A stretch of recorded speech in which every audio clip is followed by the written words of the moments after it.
Avant de plonger dans cette histoire incroyable, pensez à vous abonner à la chaîne et à activer la cloche. Ici, chaque récit a quelque chose à dire, et vous ne voudrez pas en manquer un seul.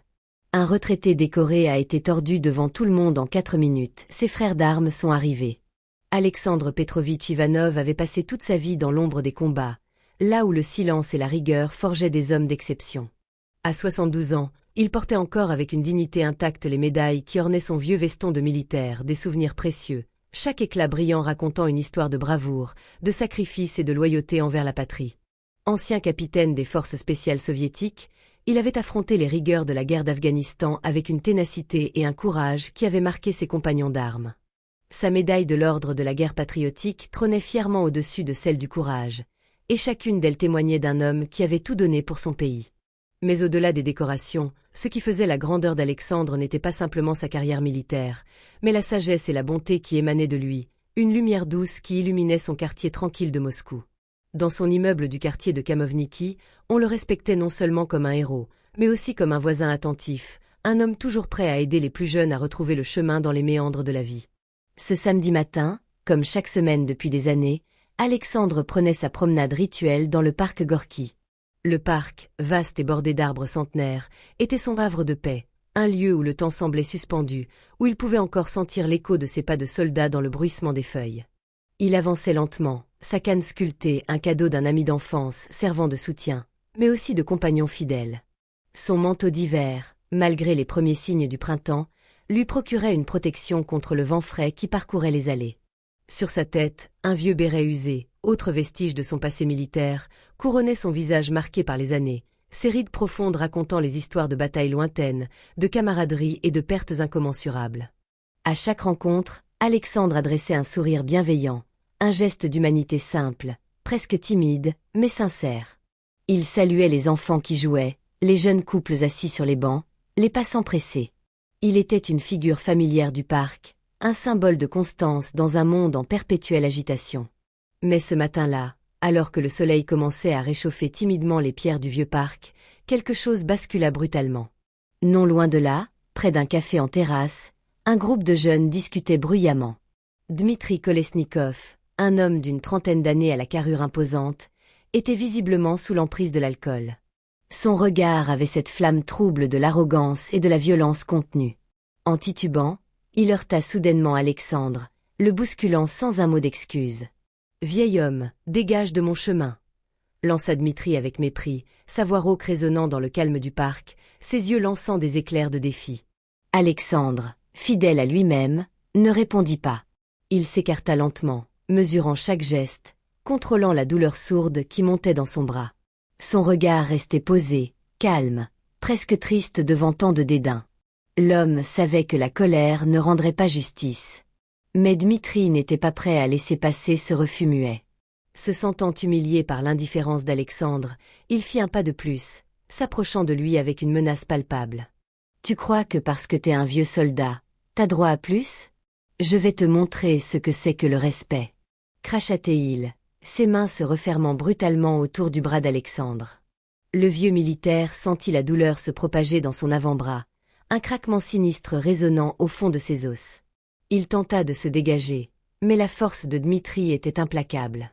Il tordit lentement, sans pitié, ce bras qui avait autrefois tenu un fusil, sauvé des vies et affronté l'ennemi. Autour d'eux, le temps sembla se figer. Les passants, médusés, se stoppèrent net. Certains échangèrent des regards, d'autres restèrent paralysés, incapables de croire ce qu'ils voyaient. Un homme décoré, un héros d'une nation, à moitié plié, se retrouvait à la merci d'un jeune ivrogne, réduit à un simple objet de violence. Alexandre étouffa un gémissement, la grimace de douleur trahissant sa résistance farouche. Pourtant, dans ses yeux, la flamme de la dignité ne vacillait pas. Il était là, debout ou presque, incarnant la mémoire d'un passé trop souvent oublié, défiant le mépris dans le silence de son courage. Mais l'histoire d'Alexandre ne s'arrêtait pas là. Alors que le jeune homme ivre s'apprêtait à infliger un nouveau geste de violence, un bruit strident brisa soudainement l'air du parc, une sirène aiguë, criante, résonnant dans la rue voisine.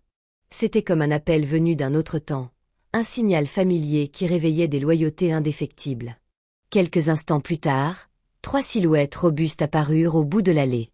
Ils avançaient d'un pas décidé, le regard dur et la posture fière, portant des blousons en cuir usés par les années, mais sur lesquels brillaient des décorations et des insignes militaires, symboles d'une vie entière consacrée au devoir.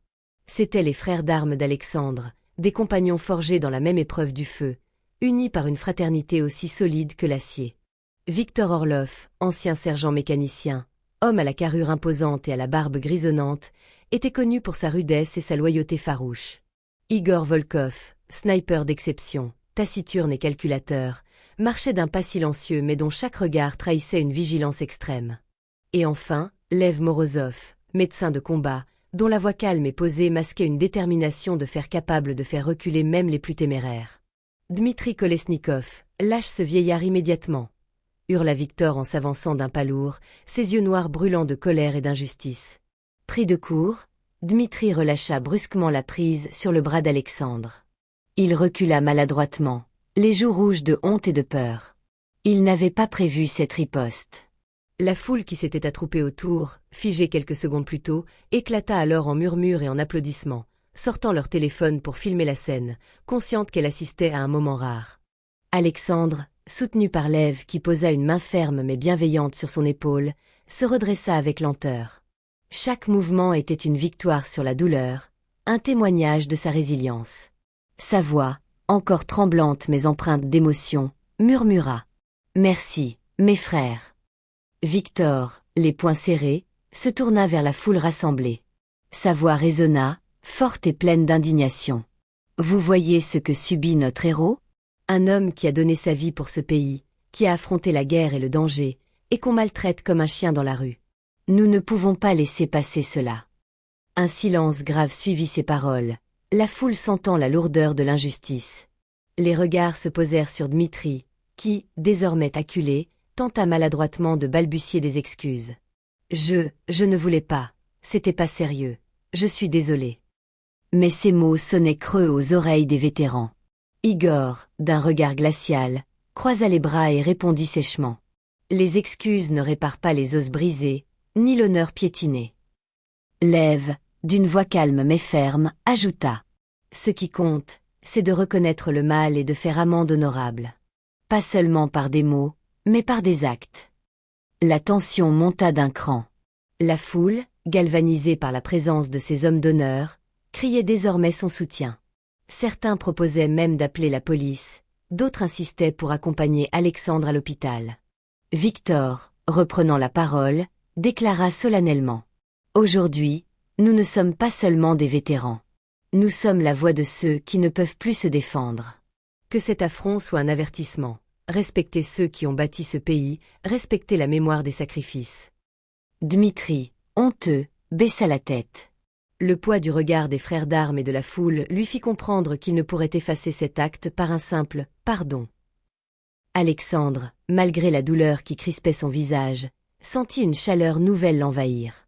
Ce soutien, cette fraternité indestructible, lui rappelait que, même dans l'adversité, il n'était jamais seul. Que ses combats passés, et même présents, avaient un sens. Que l'honneur se défendait toujours, parfois dans la rue, parfois dans le cœur des hommes. Le lendemain matin, le calme apparent de Moscou fut brisé par une vague numérique sans précédent. La vidéo de l'incident, capturée par un passant au téléphone, circulait désormais à la vitesse de la lumière sur les réseaux sociaux, relayée par des milliers d'utilisateurs indignés. Sur Vcontact, Telegram, YouTube et d'autres plateformes, le visage marqué par la douleur mais fier d'Alexandre Ivanov devenait le symbole d'une injustice criante. Les médias russes, jusqu'alors plutôt discrets sur ce genre d'affaires, commencèrent à s'emparer de l'histoire. Les chaînes de télévision nationales diffusèrent les images, accompagnées de reportages détaillant le passé héroïque du capitaine Ivanov, décoré pour ses actes de bravoure durant la guerre d'Afghanistan. Les commentaires pleuvaient, entre colère, compassion et appel à la justice, la société semblait soudainement réveillée d'un long sommeil d'indifférence. Sous cette pression grandissante, les autorités policières n'eurent d'autre choix que d'agir. Une enquête officielle fut ouverte, et Dmitri Kolesnikov fut convoqué par la police pour répondre de ses actes. Face à la notoriété grandissante de l'affaire, il fut placé sous surveillance et la possibilité d'une inculpation pour violence sur une personne âgée fut sérieusement envisagée. Pendant ce temps, Alexandre, malgré les douleurs lancinantes qui lui rappelaient sans cesse l'agression, refusa de se laisser abattre. Avec l'aide précieuse de Lev Morozov, son frère d'armes et médecin, il organisa une conférence de presse dans une salle sobre mais solennelle, où l'émotion et la gravité se mêlaient. Devant un parterre de journalistes, de militaires en retraite et d'associations de défense des anciens combattants, Alexandre prit la parole avec une dignité intacte. Ce que j'ai vécu n'est pas seulement une attaque contre moi, mais une insulte à tous ceux qui ont servi, qui ont donné leur jeunesse, parfois leur vie, pour protéger notre pays.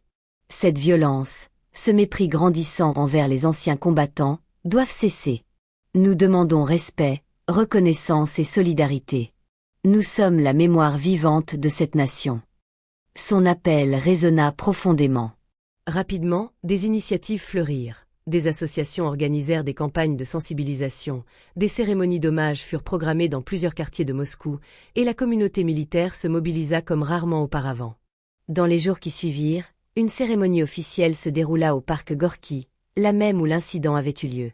Sous un ciel clair de printemps, entouré de vétérans et de citoyens, Alexandre reçut une ovation debout, ponctuée de chants patriotiques et de discours émouvants. Quant à Dmitri, le tribunal, sensible au poids symbolique de l'affaire, condamna le jeune homme à des travaux d'intérêt général et à une formation obligatoire sur le respect des anciens.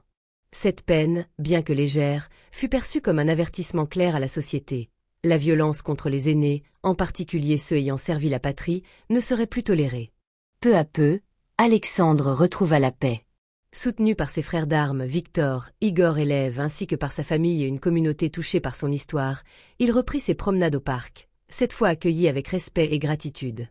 Son visage, marqué par les années et les combats, devint le visage d'une nouvelle dignité. Alexandre Ivanov n'était plus seulement un héros du passé, mais un symbole vivant de résistance face à l'injustice, un rappel que la bravoure ne s'efface jamais, même quand le temps semble vouloir l'oublier.